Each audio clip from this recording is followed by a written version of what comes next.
Hey everybody. It is, I think Friday.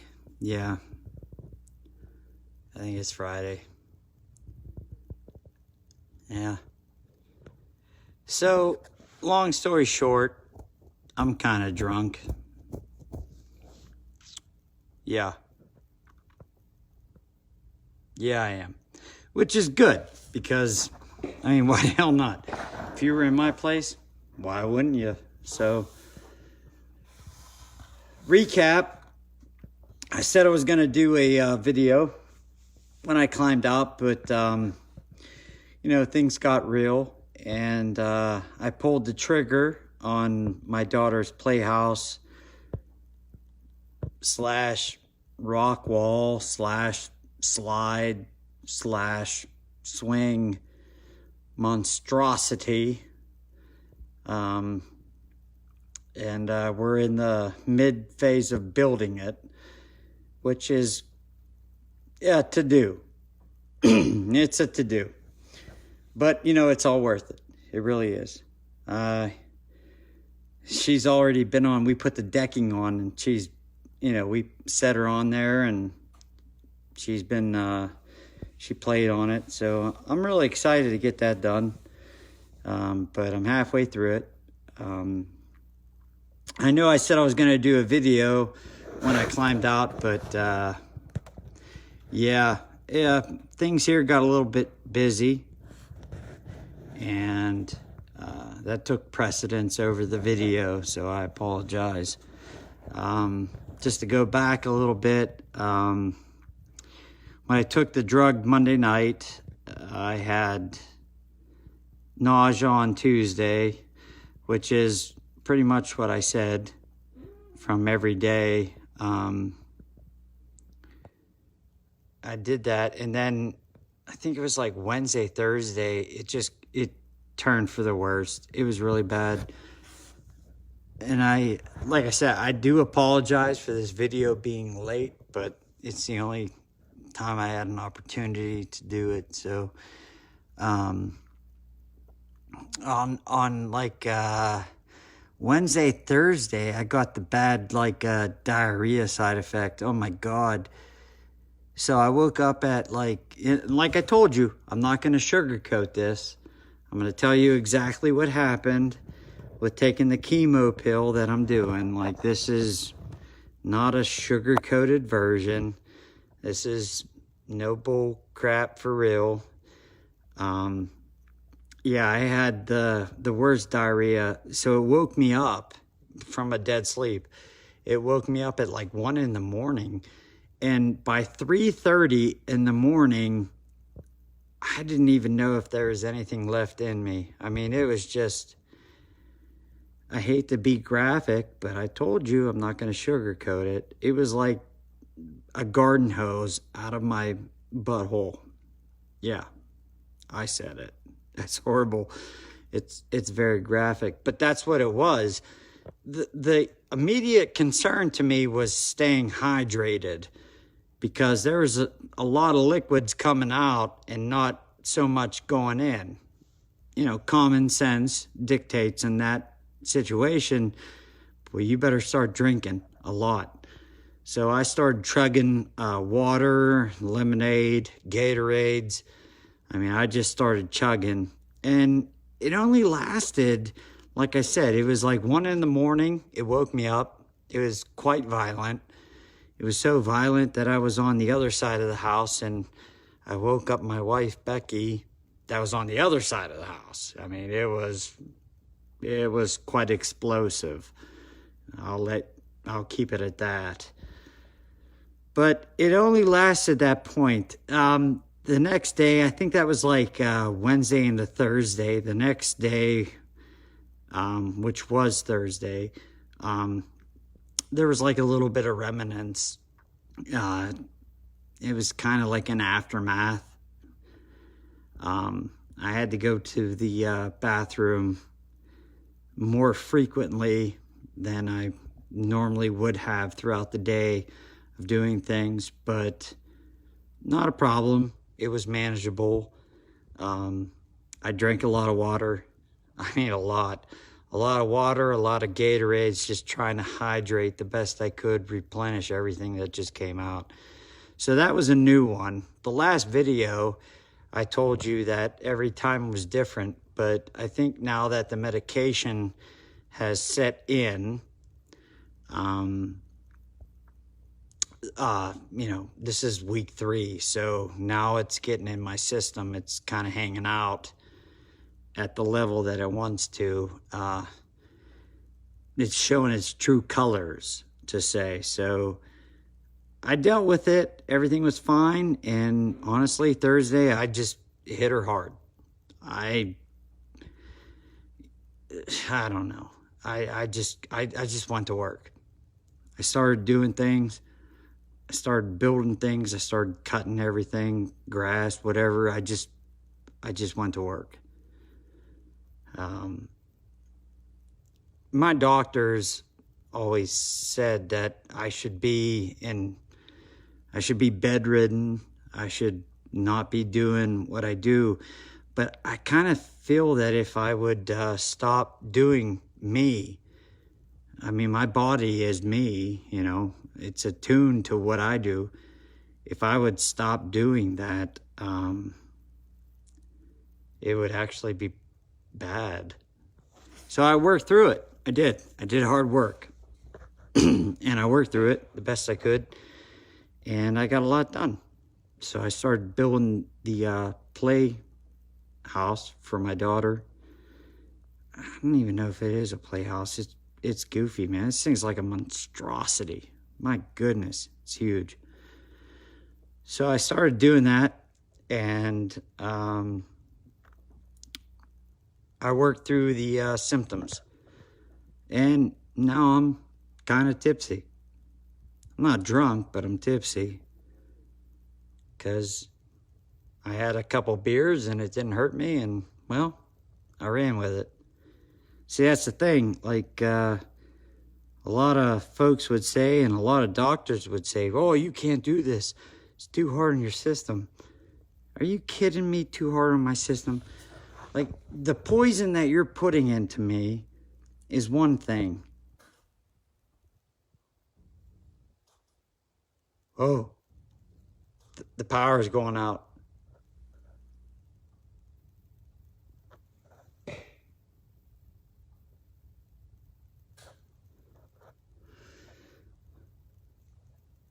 Okay, well, the power flickered in and out.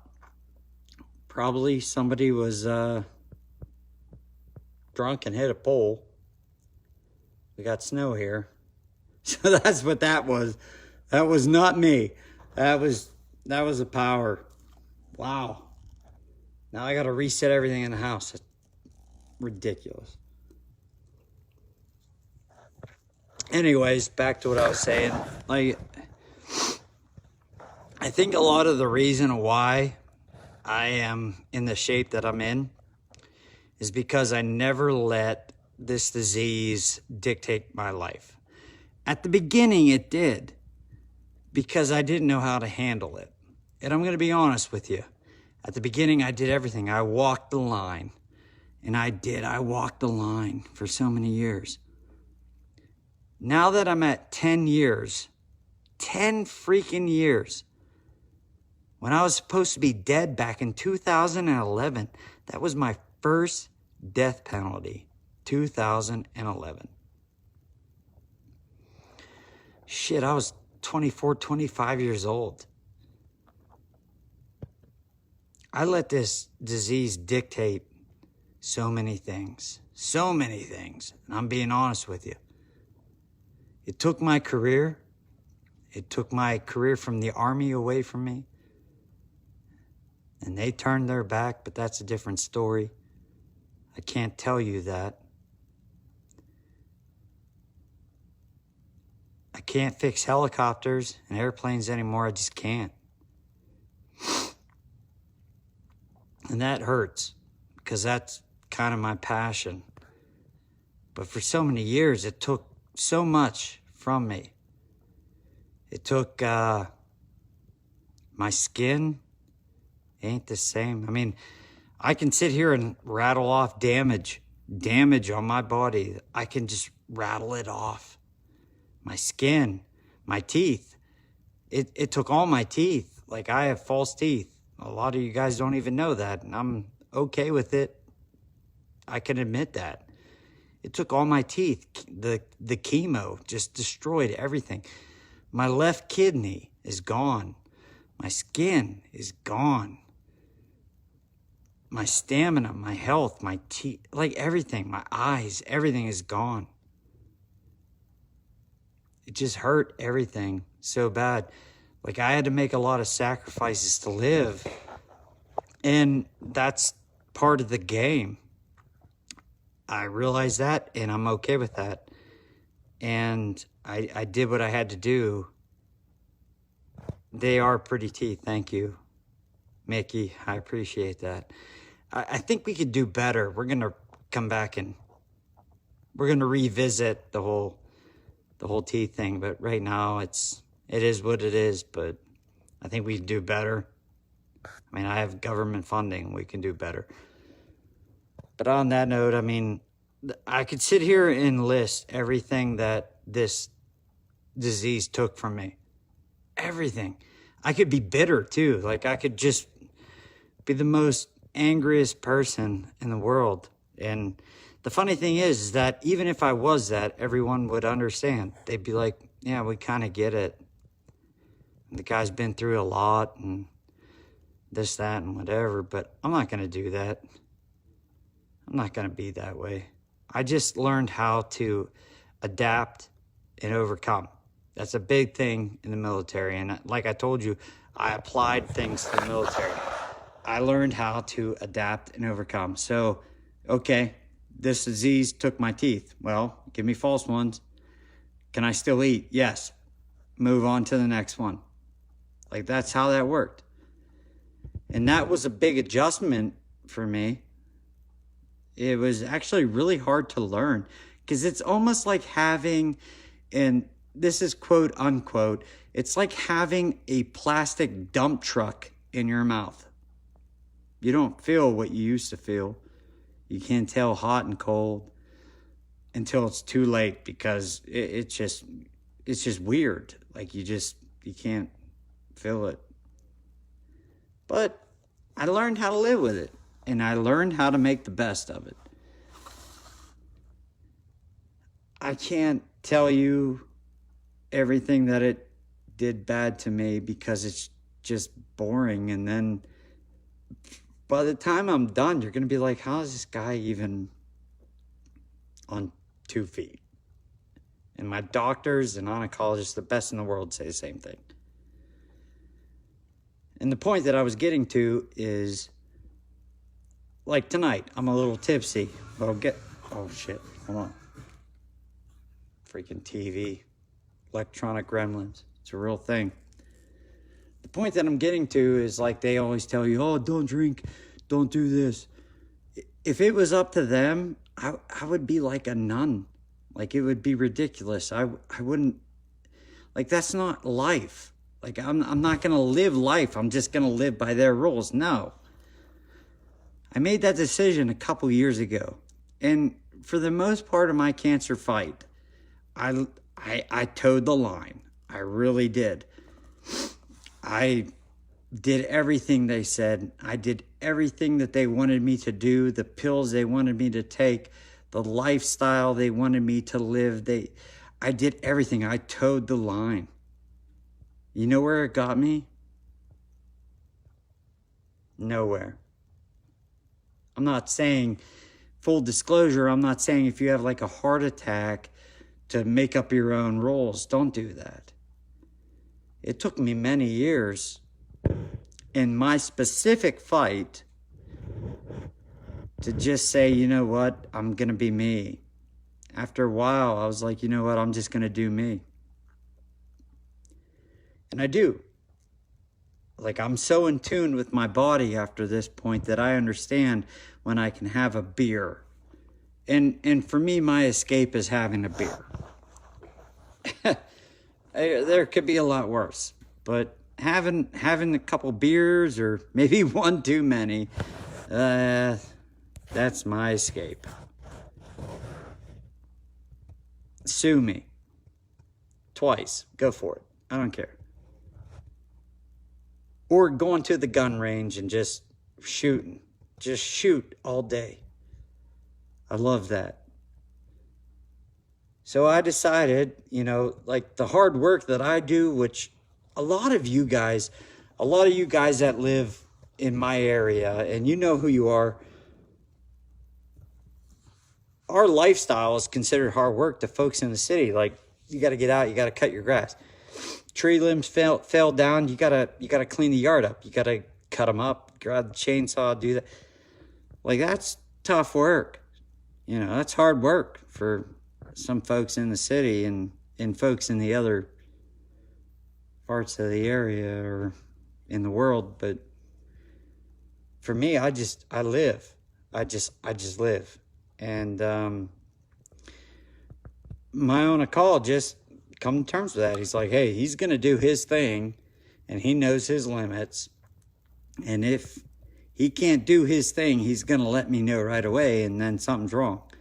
So that's kind of how my fight goes.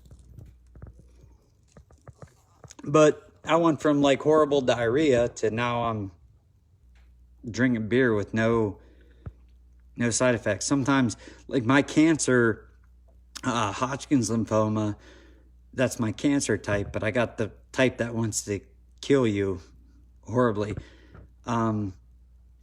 It's highly receptive to alcohol. So if I would drink like one beer, it would be like acid running through my veins.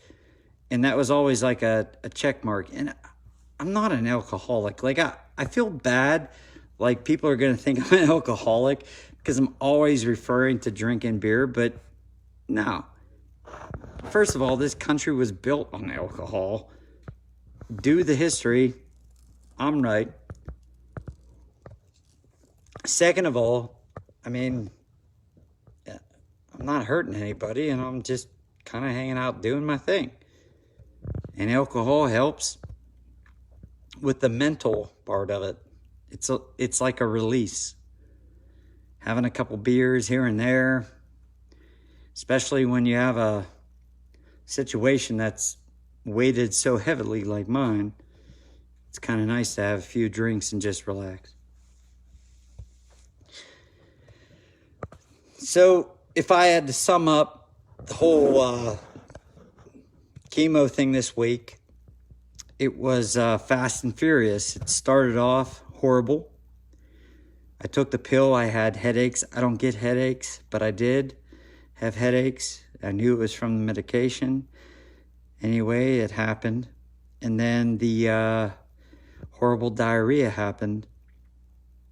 And that sucked me completely dry. It just drained me. I mean, I had no energy, no stamina, no anything. I didn't have anything. I was just so empty. And then all of a sudden, the next day, it was like it didn't happen. I got a good night's sleep. My wife cooked me a good meal. And boom. Started building shit. Like it was just really odd. But looking forward, I have to kind of assume that when we really start getting into the heavy part, like I said, right now is just the tip of the iceberg. This is just working a medication in that was really reactive to my body. We're working it in very slow right now. So it's just going to get worse from here. It's going to come to the point where when I make these videos, you're just going to feel bad for me. But that might be 6 months away or something. I don't know. We'll see how this goes. This is all just a grand experiment. So right now, drinking beer. I'll wake up tomorrow. The weather is ridiculous, but I'll wake up tomorrow trying to figure out what I can accomplish. So I climbed out of it relatively fast. even on week 3. But week 3, it started showing, the medication started showing its teeth, per se. So week 4 could be kind of crazy. I don't know until I get there. But got a lot done this week. Sorry I didn't do a video sooner, but I got this one done. It's kind of late, so most of you guys won't see this till tomorrow. But yeah, not too bad. I dealt with it. It came. It passed. Moving on to the next. That's how this works. And I didn't change. I try not to change my routine. Like, I'm still going to try to work hard, even though I might not be able to, but I'm still going to try to get done what I can. I'll push the limits to the point where I know after 10 years, I know when she's going to give. So I'd get her right to that, and then I'd go to bed. Doesn't matter. It could be 12 o'clock noon. I'm going in, taking a shower, and I'm going to bed. But right now, I'm still holding strong. My body's doing well. Just doing like a systems check. Like, everything's doing as advertised, as a healthy person would be. So I just keep it rolling for now. I can tell you with the utmost confidence that when they do throw another day of this medication, so I take it, say, Monday and then take it Wednesday, I do know at that point everything's going to change, because it's going to wreck me, and I'll never get to the opportunity to pull out like I am right now. So what you're seeing right now with me drinking beer, and maybe a couple too many, which is fine, that's not going to happen. It's not. My body won't tolerate that. My systems won't. So it's coming up to a point where that's going to end. So that's why I'm doing it now. And, I want years. Literally, I want like 6-8 years without drinking a beer or nothing. And you just have to know when. And that's only something that your body and yourself, your mind learns from experience over time. So it's going to come to that point. As soon as they add one more pill to this, it's all done. So I'm kind of living it up right now.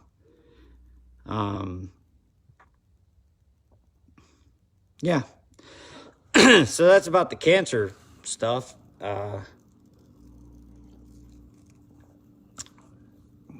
That's pretty much all I got on that note. Yeah. So I guess Monday will be the next video. I know a lot of you guys that tune in, you're like, wow, this just seems like Groundhog Day. Well, it is. It literally is. Welcome to the world of fighting cancer. Groundhog Day over and over and over again. The only thing is that separates me from that is that I'm in experimental shit. So we don't know what's going to happen next week. Like right now, I can tell you what happened this week. I have no idea what's going to happen when I take this pill Monday night and I do this next video. I have no idea. Every week has been absolutely different. The only thing that I can say has been the same is that I had nausea. Like I felt like on the flu when you're just going to puke all day. That's the only thing I know. Everything else has been different. This week I had horrible diarrhea. Explosive, actually, which is not fun to talk about or hear. But last week I didn't have that. The week before that I didn't have that. It's so unpredictable. And that it kind of makes it fun because of that, because you're like, what the hell's going to happen next? Is my right leg not going to work? Like when I take this pill Monday and I do this video again on Monday, is my right leg just gonna just sit there? I don't know. Honestly, I don't. It's a good guess. But what I do know is I'm gonna do me. I'm gonna work. I'm gonna cut my grass. I'm gonna build my daughter a playhouse, rock wall, slide, swingy thingy, and I know that. That's my mission this week. Once that's done, I'll move on to the next. They always say, how do you eat a pie? One bite at a time. For some of us, you fatties, me including, you maybe one piece at a time. And then you eat the whole thing, and then you kind of feel bad for like 2 days. That kind of happens. But that's about it. That's all I got. Today's Friday, I think, so weather permitting, it's going to be a busy day here. I'm going to try to get things built, and I guess the next video, next time you guys see me, will be on Monday when I take the pill again, like I do every Monday, and then we're going to ride this one out and see what happens. Yeah, so, yeah. On a good note, I rearranged my big garage, so I'll show you guys my big garage before I let you guys go. I rearranged everything because I'm in construction mode, and there we go. That's the main beam right there. That's an empty keg. That happened. But that's my tractor. But that's the main beam that the slide or swing sets go on. And over here, that's all the lumber that I have to put on the swing set yet. So that's like siding, the roof, a couple mounting things that has to go on it. And yeah, got some more work to do, and we'll get her done. And I can't wait until this project is over so I can just relax. I mean, watch TV all day, just hang out and eat good food that my wife cooks. I mean, I just can't wait for this to be done. It's one big check mark off my list. So I did build this guy. Some of you gun folks don't like, but I did build her, and she's ready to go. Gotta put the range work in now. Throw some rounds out. Get her all sighted in and ready to go. She's bore sighted now, so it's ready. But I'm looking forward to that. So, all right, folks, I'm gonna let you guys go. I'll see you on Monday. Monday, I'll tell you what I got into these last couple days. I'm gonna finish hard if I can, as long as the weather permits. Right now, we got snow in May, which is dumb. But I'll let you guys know what I did, and I'll take that pill again and let you know when I climb out. Yeah. And I'm still actually looking into bringing you folks with me when I go see my oncologist and cook up these freaking plans. I'm telling you, you'll be really impressed. These guys are so smart. So I'm still pursuing that to allow you guys to kind of sit in on my visits there and see what the hell we're gonna do. So that's still to be determined, and I'll see what I can do. But hey, thanks a lot.